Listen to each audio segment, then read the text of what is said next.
Hi guys, Elle here. I got another rad t-shirt for you. Check it out. This is Negan, The Walking Dead. Slugger. Terrible. Anyway, today I'm going to attempt to answer the question how astral projection has changed my life. It's a question that I was asked a lot when I put out those astral projection videos way back when, and I had every intention of making this video back then. But as it turns out, the question is not an easy, simple question to answer. Astral projection has been a huge part of my life for a really long time. A fun part, maybe the most exhilarating part of my life even. So here it is. This is my story, my astral projection story anyway. And that's all it is, just my personal experience of how it has affected me and how it has changed me, just in general at first. But after, I definitely want to talk about how, as a pagan, as a witchy person, it has really changed how I approach things like magic, workings and spellcraft and things like that. So you've all heard it before, right? The classic answer to the question, how has astral projection changed your life? And the classic answer that you always hear, you always read about, is this statement, this firm statement of, I no longer fear death. That's what changed. And it's fucking true.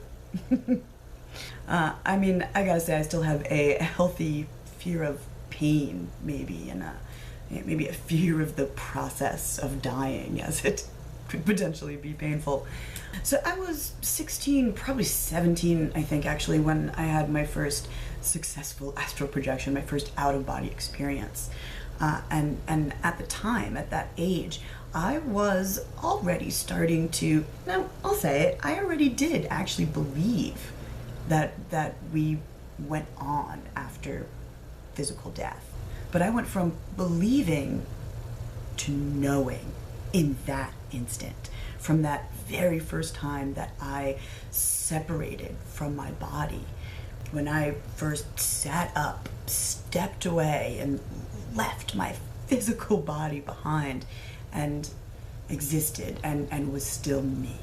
So I was young, like I said. I was already questioning things, I have this incredibly clear memory, actually, of a conversation that I had with my father, or a question I posed to him, actually. I was 11 or 12, I was really young, but I remember it like it was yesterday.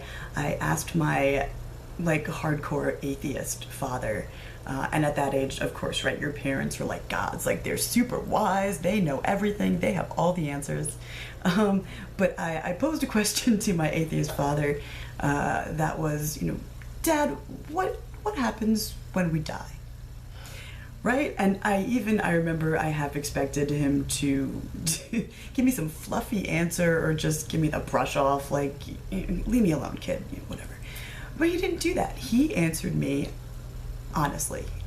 And what he said to me more or less was, what you think of as you, what you experience as you right here, right now, is, your consciousness basically is a function of the brain, your brain. And when the brain dies, that's it, you just cease to be. You don't exist anymore. The end, kaput, it's over. And of course, that scared the bejesus out of me. I don't really fuck up a 12-year-old kid, right? But anyway, from then on, I was just obsessed with figuring out if he was right or not. I guess maybe there was something deep down inside that said, I don't think so. Or maybe it was just a scary idea and I wanted to know. We were raised like that. He said, you can question stuff, you can look into stuff, but be skeptical. Don't just buy into shit. Do your research. So I did. I spent years and years and years, still to this day it's with me, I guess. But I studied and researched and learned all about different religions and spiritualities and alternative spiritualities, Buddhism and paganism and theosophy and the occult. And anyway, eventually I came across this thing called astral projection, out-of-body experiences. And I read all about what everyone said after they experienced this thing, and that was that they finally knew what they were. They knew that they were a spiritual being having a human experience. They knew that their consciousness survived bodily death. Pfft, whoa, cool. I want to experience that. That'll answer my question, right? But you can't believe everything you read either. Those people sound like fucking lunatics, right? Talking about flying around outside of their bodies. Actually, lunatics, huh? Like I'm sure a lot of you are thinking about me right now, talking about the same damn thing. But even still, as I was doing all this research and learning about this and reading about all these people's experiences, there was this nagging question of, is it really true? Not that, I thought they were all necessarily lying. Maybe it was real for them. Maybe it was some sort of a lucid dream kind of a thing. But their body is still alive, so how does this actually prove anything? I fully expected to still be skeptical, even if I did actually have an out-of-body experience. Now, of course, this brings up things like NDEs, near-death experiences, where lots of people have reported having experiences that are exactly like out-of-body experiences when their bodies are completely dead, they're brain dead, which is just very cool and interesting. But anyway, I poured my heart and my soul and all my focus and all my attention, and it became the goal of my life at that time to be able to astral project, because it was exciting, it was fun, but I still fully expected to have a healthy skepticism. I never anticipated that experience would be so telling and so powerful, but that's where the experience of it comes in, and that's really hard to describe. I can describe what it feels like and what happens there and things like that and the process of getting out. But that question still makes sense to me. You're still alive. I've never had a near-death experience. I've never been technically dead and existing outside of my body. Yeah, that would definitely answer my question, and yet that question no longer needs answering, because I knew it, I just deep down inside, no amount of rationalization could or will ever change that for me now. Because for me personally, experiencing that, being in that state, was more than enough. That did it. I'm good. So it's like this big, huge, life-changing thing that's happened, and at the same time it's like absolutely nothing happened. You don't return from your first astral projection special. Astral projecting and out-of-body experiences don't make you special or anything. You don't have to be special to be able to do it. People do it spontaneously all the time without even trying. I think we are all very much capable of doing it. I think we do it unconsciously all the time. But, you could expect maybe with this big change, I no longer fear death. Like, whoa, that's big. Like, I'm all of a sudden going to be this happy person, this perfect person. I know what I am. I'm a spiritual being. Bring it on. And it's just not how it is. It wasn't like I would even remember that all the time. Remember what I was, all the time, and all of my actions, and how I dealt with the world and how I conducted myself and my thinking. No, it takes a long time to integrate such a big change in your belief system into yourself and how you interact with the world and everything, it doesn't happen like that. I was still a teenager, a fucking miserable, depressed teenager, just like they all are, right? So for me, in a lot of ways too, I think it even deepened my depression a little bit. Bear with me here. You have this awakening of sorts and realize what you are, and you realize that if we're all fucking immortal, then what the fuck is going on here? Why is the world so messed up? What? You start to realize, I think a lot of teenagers sort of come to this understanding anyway, right? But you start to realize that the world is not as it should be, or not as it could be. We don't have to war with each other. We don't have to fight with each other. We don't have to lie to each other. We don't have to kill each other. We don't have to destroy our planet. You know, we don't have to do these things. Why is it happening? And it's overwhelming. You know, plus on top of it, we're all brainwashed, let's say, to an extent, to think a certain way, to behave a certain way. I know my sort of atheist upbringing made it really hard to take this new information and be able to use it in any sort of a useful way, you know? So there I am with these wonderful new ideas bumping up against these old ways of thinking, trying to change.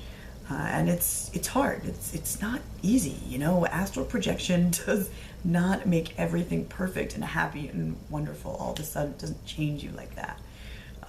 You still have to live your life. You still have to do the work. You still have to, for me, sort of grow up, I guess. A few years later, I had what let's call a traumatic experience that, you know, a lot of women, unfortunately, go through during college years and whatnot. It's not funny, but and after that, I did what a lot of people do. I started taking a shit ton of drugs, really. But you know, the trauma that I experienced, coupled with some lotto winning genes, you know, led to addiction, really. I think most addicts even have a very similar story too. But yeah, I spent 10 years in active addiction. And throughout all that time, I continued to have powerful and amazing out-of-body experiences and learn some of the most important lessons of my life. Unfortunately, I wasn't able to integrate all these things that I was learning there into who I was to sort of solve my problems. I mean, I did eventually. It took a long time. But it also took, you know, NA and therapy and rehab and all the same things that everybody else needs too. You know, and this can be issues that all of humanity deals with, obviously. I'm not alone, but I think it's interesting that I feel like it's so rampant, issues of addiction and self-harm and depression and, you know, certain mental illnesses, that they're just so popular amongst the spiritual community, or people who are a bit more spiritually aware, let's say. You know, it's like you've woken up from some of that brainwashing. You know, you start to see things as they are. You're aware of the illusory nature of reality a bit more, and our world and society and all those things. And that's not to say that anyone who wakes up, you know, in any sense of that word, to any degree, will suffer these side effects, you know, but in my opinion, you know, it makes sense. You get this idea, you know, is everything that I've been told and everything that I believe a lie? Or maybe you even just feel a sense of things being wrong. Things aren't as they should or could be. Like I said, it'll drive you crazy. It's maddening. So another thing that you can do with your OBEs, right, is you can talk to other beings. You can talk to your guide, and they can tell you amazing things about the world, about what you are. They can offer you healing messages and all sorts of bits of advice even.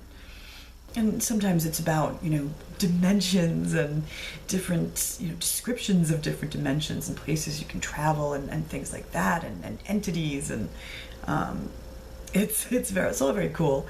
And sometimes the messages are very simple. You know, something like stop playing the victim. And very often, you know, tell me if you guys have experienced this also, but for me, I'll get this message like that, like, let's use that as the example, actually, you know, stop playing the victim, and talk more about it, I guess, but, you know, I come back and And I remember it. It's not like you don't remember these things clearly, but you know, it does start to fade a little bit. The amount of understanding you had there in the moment and how to apply it might not be as clear after. But what sort of happens, all these weird little synchronistic sort of things happen. You know, someone will recommend a book about that to you, or you know, it'll come up in conversation, or you'll hear it sort of all over the place. And you know, at some point, whether it's while you're out of body or later, you know, these things, they will click eventually.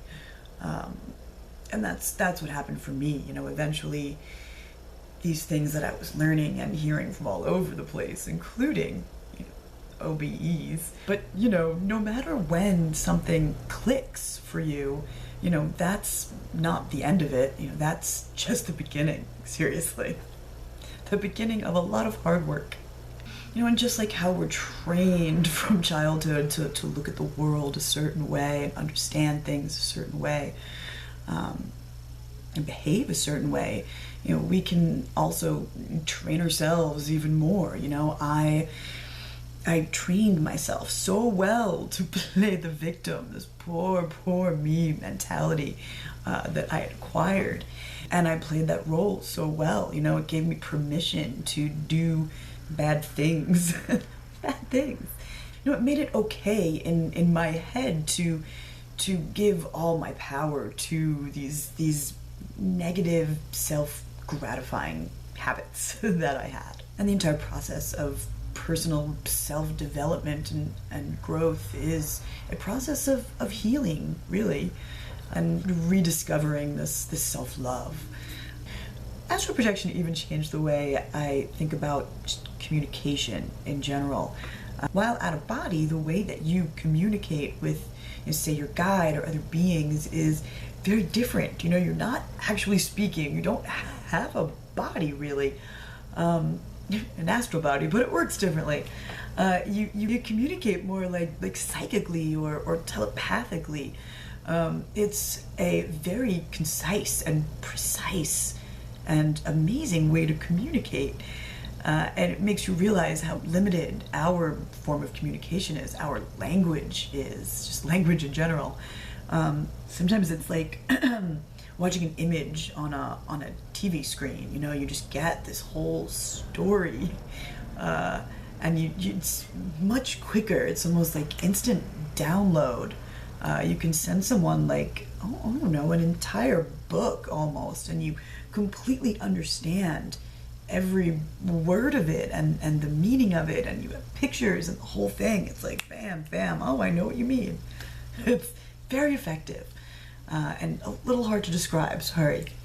And I certainly am no great public speaker, obviously, but I did learn some things that helped me communicate better. You know, just this idea of visualizing what you're saying better, and sending your energy, like psychically, if you will, to another person when you're communicating with them. People just started to understand me better, things that I had a hard time conveying, even if I couldn't find the right words for it. These messages started just, I don't know, they just came across easier and clearer. But yeah, that's something I picked up from talking to random astral entities. There was also this period of time where I was getting a lot of messages from the astral about habits and breaking habits and how they suck up all your power and your energy. And I remember being just really confused by what I was learning there. It just, I couldn't download it when I got back. I couldn't understand it. And again, I started getting just all these relevant, I didn't even know they were relevant, but relevant things sort of thrown at me. It's very synchronistic. It's fucking wacky. But like, not during that time, a million people, and I would see it everywhere, but lots of people and books I was reading, like everybody was recommending that I read Carlos Castaneda books. And I was like, Jesus Christ, all right, I'm gonna read it. I can't not read it. And that was one of the things that they talked about, and that's one of the things I got from that book, was this elaboration on, elaboration, is that a word? He elaborated on, you know, how habits, even little things like biting your nails, and not necessarily big drug addictions, but you know, all the little habits that we have. Some of them we do unconsciously, we realize we're fucking doing them, but they suck up and zap all our extra energy that we could be conserving for ourselves, so we become more powerful and more whole. But that was, you know, a lesson that was initially learned there, but I just couldn't integrate it myself. You know, it took a little while. I still have a problem biting my nails. Trust me, I'm not a fucking master or anything, but yeah, astral, all these out-of-body experiences and things that I've learned there do change you and do affect you, and just not in the way that you would think, you know, not this fantasy world sort of a way that I even had these misconceptions about that. I'm like, ooh, if I am able to do that, like, my life is going to change. It's going to be perfect instantly, and I won't have to do the work. But you still do, you know? It certainly doesn't hurt. Astral projecting, I can't lie, it does help. You know, you grow so much, and you learn so much. And it's fucking wonderful and fun.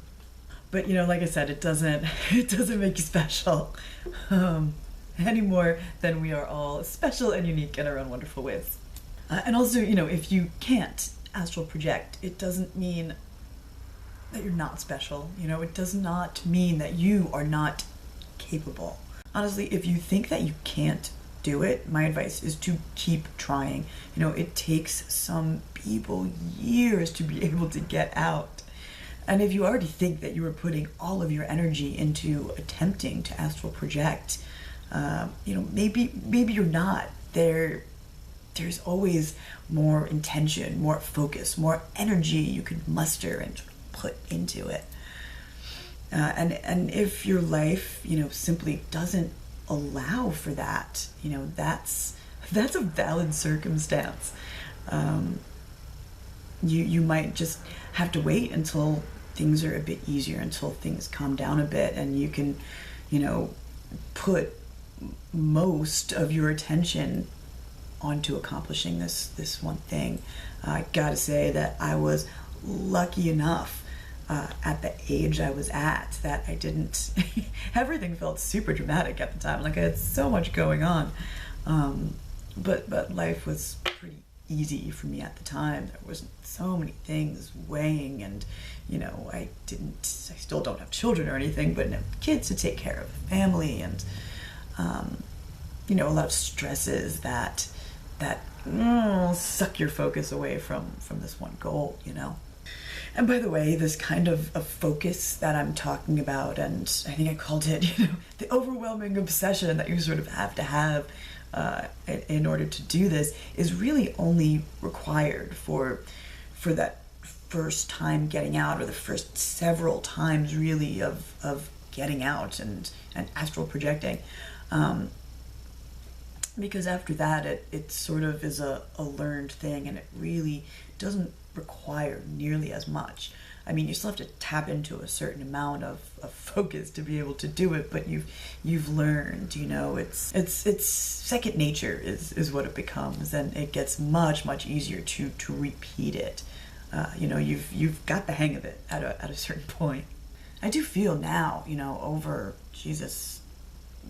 20 years since my first out-of-body experience. Wow, I feel old all of a sudden.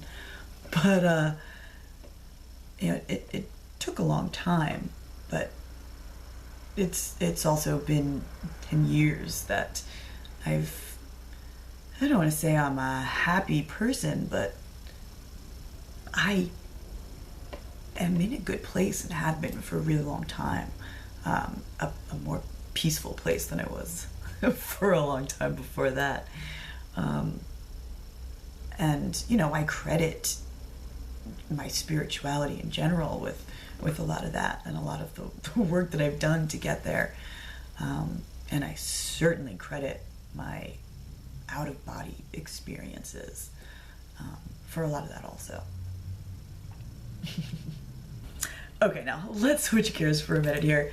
I really wanted to bring this stuff up because I don't hear a lot of people talking about how their out-of-body experiences and their astral projections have changed their craft, their spiritual practice, especially as pagans and witches and things like that. It's something that a lot of us really love to do, you know, astral projection. It's in lots of books on witchcraft, and you know, you ride that broomstick and fly through the sky in your astral form, and astral magic. A lot of that kind of stuff seems to, you know, be magic that's done here in the physical plane, but that, you know, acts on the astral plane. But let me tell you, man, you can 100% work spells on the astral plane. You know, I see all these spells floating around for creating like magical servitors and astral army and all this sort of stuff. And I'm like, why don't people do that on the astral plane? You can form it right in front of you. You can think it and watch it be created. You can set up like magic wards that you design in the air with your fingertip, and they can glow because you're actively manifesting it yourself. It could be wards like they have on that show The Magicians, right, that you could see. Or you could set up shields like on Doctor Strange, you know, like literally do these things there. And see them, and it's amazing. One of the most valuable things that I've learned through the entire experience of learning to astral project and eventually having OBEs is that this simple, it sounds simple, but it's not very simple, but the amount of focus that I learned and how to use an intention and things like that, but not even talking about when you're on the astral plane. I'm more even talking about just what it took to be able to astral project in the first place was such a valuable lesson for me as a magical practitioner. And I think that this type of journeying, this astral projection, and you know, you certainly don't need to be a witch or a shaman or a magical practitioner of any sort to be able to do this. But I do think of it as performing magic, you know, at a really high level, honestly, too. You know, it's a powerful working, you know, just like any other type of magical working, you know, like a spell. It requires funneling all of your intent, you know, your intention, your willpower, visualizing the result, and moving or circulating your energy in a specific way for an intended result. So what I did was I started looking at how I was conducting my magic, my spellcraft. And you know, I understood at the time that I wanted to work these forces, you know, to converge in such a way as to, you know, maybe attract love into my life, or to attract abundance or money into my life. You know, that's a spell, right? So anyway, I would find a spell, and you know, I would also only do a spell if I could literally do it like that night or that weekend. You know, otherwise it was just too much trouble. You know, if I had to wait till the next moon or the next season, yeah, hell no, that wasn't happening. And maybe the spells required all sorts of, you know, crazy ingredients, and I would definitely, in those cases, you know, just cross off all the things, maybe substitute some things for little things I had. I was never big with like brewing potions or anything, but you know, certain spells require, you know, they say they want these herbs, or this hard to find bone, or a bit of this, a bit of that. But if anything required too much work,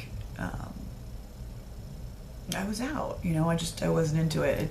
It didn't seem necessary, you know. I assumed it was all about, and this is true still, I believe, but I you know, I just thought it was all about, you just put your intention into this, and that's the spell. That's working something that's magic.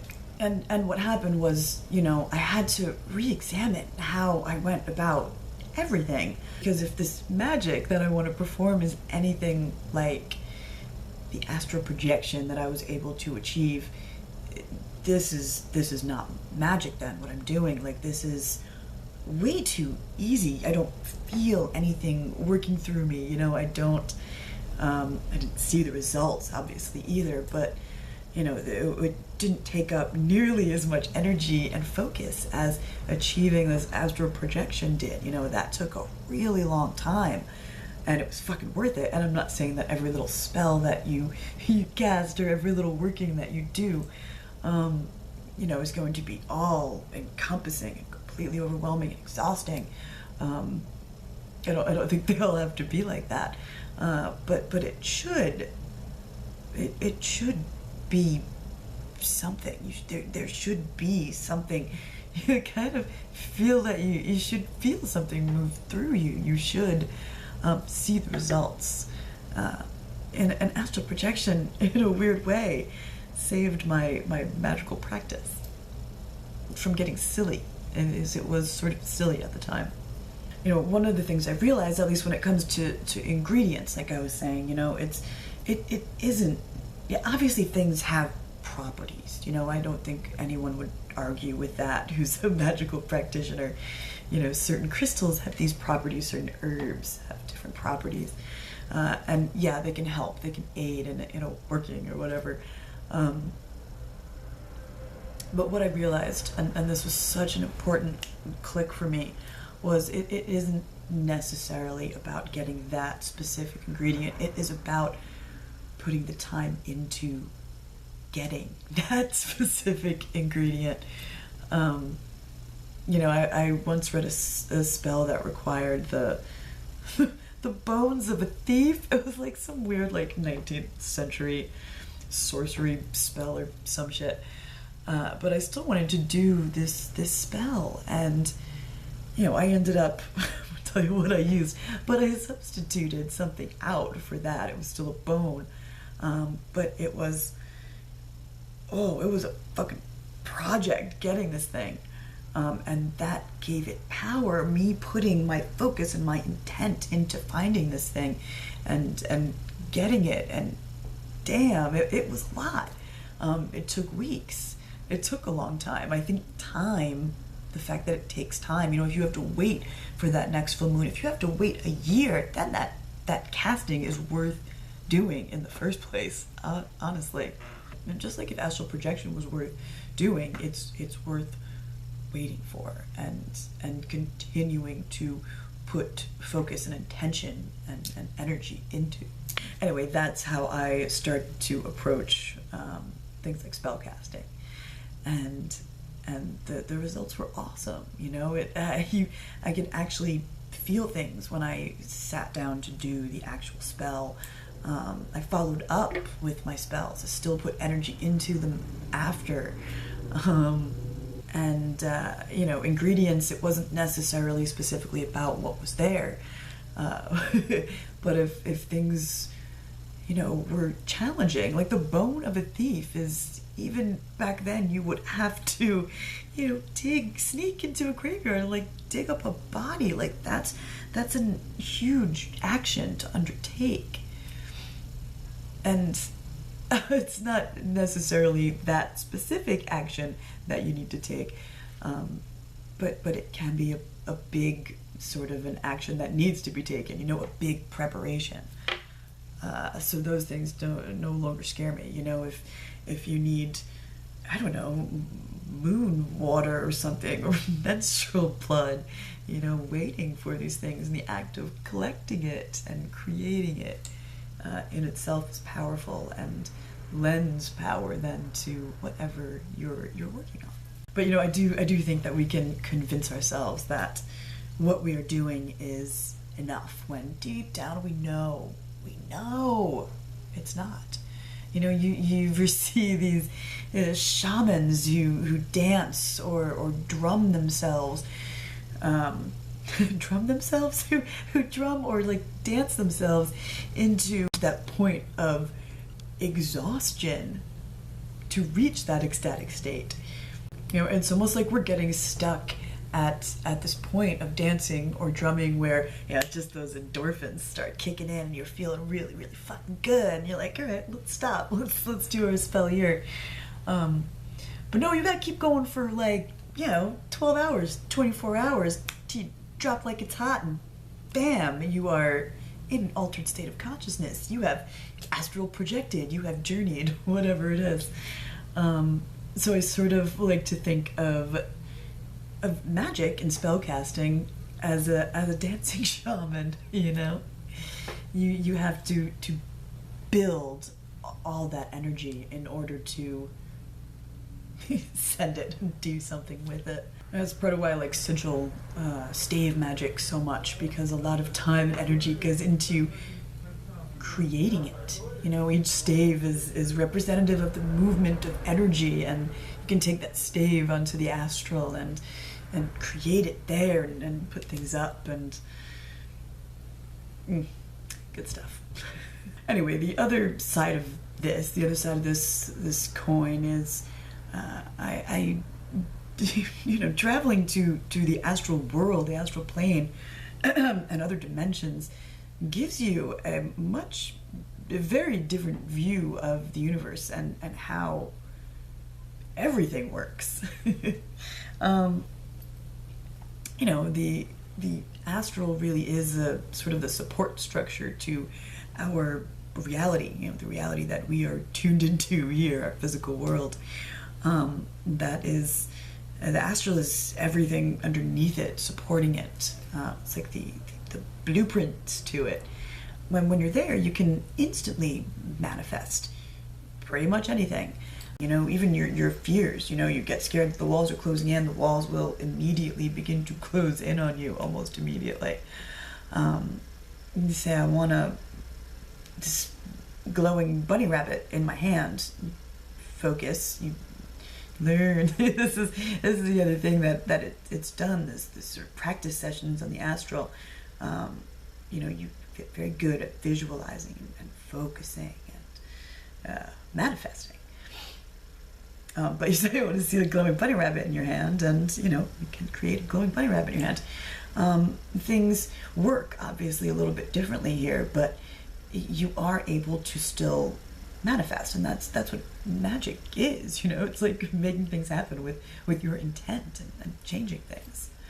But in order for anything to manifest here, it first sort of needs its astral support, you could say. And that understanding is really key for being able to practice magic here in this world. You know, the astral is the building blocks of what you're going to create here. Sometimes I go there with the specific intention of doing a certain working, a certain spell. You know, you can cast a circle and call the elements on the astral, and it's good. It's really powerful. But from here, from planet Earth, I must sound like a lunatic, huh? But from planet Earth, you can, you know, you can affect the astral also. But it is very, very helpful to be able to go there and set things up. You know, you can. There's a lot that you can do. I've set up protection sigils in certain places, and even have healing done on the astral. You can ask for it. I love the astral servitors kind of an idea. You just sort of create and mold these energies to do your bidding, to do what you want them to do. And then they go off into the astral and they do whatever you program them to do. I also began to understand better how energy itself moves fluidly between worlds, and how our and the multiverse's many layers that we and it are comprised of, are composed of, are also pretty fluid. You know, it enables you to use that energy very, very differently, you know, to send it and to receive it in a different way. You know, astral projection can even sort of be like getting this bird's eye view from above of the world. You know, you can sort of see in some cases how, you know, this planet's energy, say, is affecting all of this, and that person is affecting me in a certain way, or they're causing a certain shift in my life, and you can see these things when you're there. You could literally ask about it too, but sometimes you can just literally see it. So when it comes to doing a spell or something that's meant to cause a certain change in your life, my life, you know, bring something into it or send something out of it, whatever, it's in a way, it's like you're able to move some of the playing pieces around a little bit, or at least push them in a certain direction, or summon more or less of this or that particular energy, so that it can cause this little change that will lead to your intended result. It's kind of amazing, you know, how much power we really do have, you know, over ourselves, over our world, and just in general. You know, there's so many ways that it's changed my life, you know, and a lot of it does really just come down to, I know these things are true because I've experienced it. But you know, the fact that we're never alone because our worlds intersect, and there's consciousness everywhere, everything is alive. You see that while you're there, you know, if you can get to that super close astral place, it's actually, I think it's really hard to get to, where it's like a literal double of our world. It's like just shifted off to the side of this reality that we're tuned into.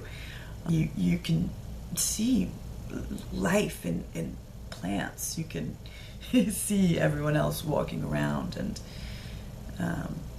just you see that everything is alive and moving, and it's beautiful. It really is. God, I'm not sure if any of this is making sense, but I think that might be the best way I can sort of explain any of this stuff right now. If I think of any better wording or better ways of explaining this, I'll definitely make another video. But for now, I do thank you guys so much for watching. I hope I didn't sound like too much of a lunatic, but I think that it needs to be talked about. It's a really cool thing, and it's very, very real. And like I said, it is the most exhilarating and exciting thing that I do in my life. It's good. It's cool. Alright guys, I'm done. Mwah. Thanks so much for watching. I'll see you real soon. Bye. You know, like I talked about some of the other videos, even like traveling around the world and the places you can see and all that kind of stuff, like it's just, that's fucking cool. You know, but does it change you? Does it change your life? That's what I wanted to explore here with this video.